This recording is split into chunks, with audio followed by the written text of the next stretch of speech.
Shalom, perkenalkan nama saya Brianunim. Di sini saya akan mempresentasikan tentang Indonesia sebagai negara maritim.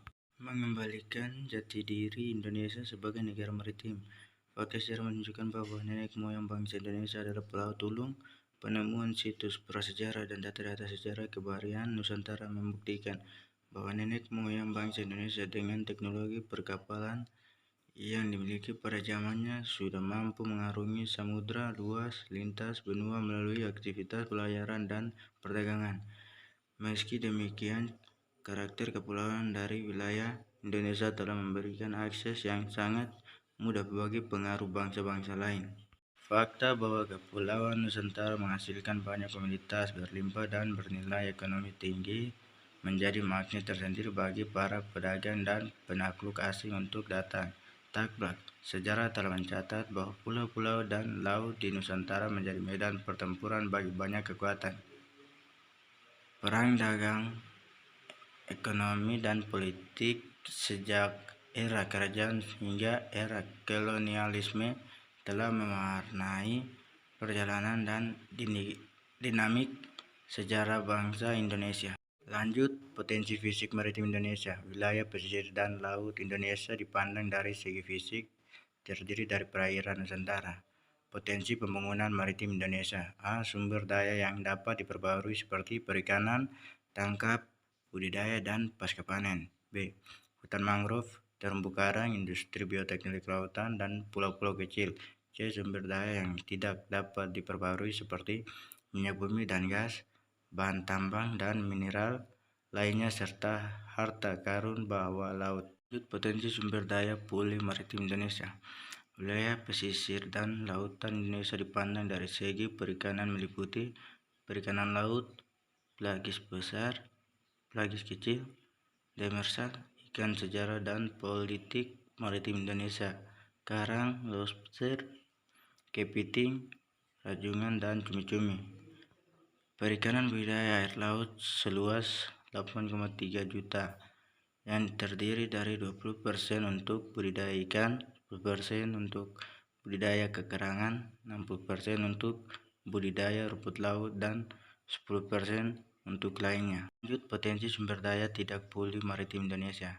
Pesisir dan laut Indonesia memiliki cadangan minyak dan gas, mineral, dan bahan tambang yang besar. Saat ini potensi sumber daya minyak dan gas di laut yang menakjubkan juga dimiliki Indonesia, menunjukkan bahwa sampai saat ini Indonesia mempunyai potensi ketersediaan minyak dan gas dari wilayah laut.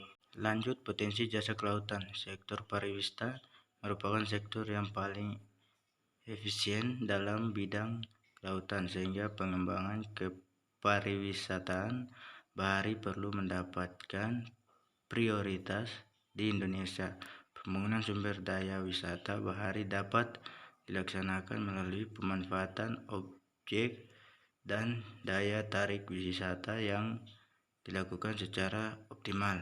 Berbagai objek dan daya tarik wisata yang dapat dimanfaatkan antara lain wisata alam pantai. Indonesia dikenal sebagai negara tujuan wisata dunia karena Indonesia mempunyai kemampuan untuk menyediakan surga bawah laut dan ruang pantai sebagai atraksi daya tarik wisatawan. Kehadiran wisata bahari di Indonesia tentu saja membawa konsekuensi akan hadirnya potensi ekonomi yang berbasis kemaritiman, karena kegiatan wisata ini membutuhkan dukungan penyediaan aksesibilitas transportasi udara, darat, dan laut. Lanjut, potensi geopolitik maritim Indonesia.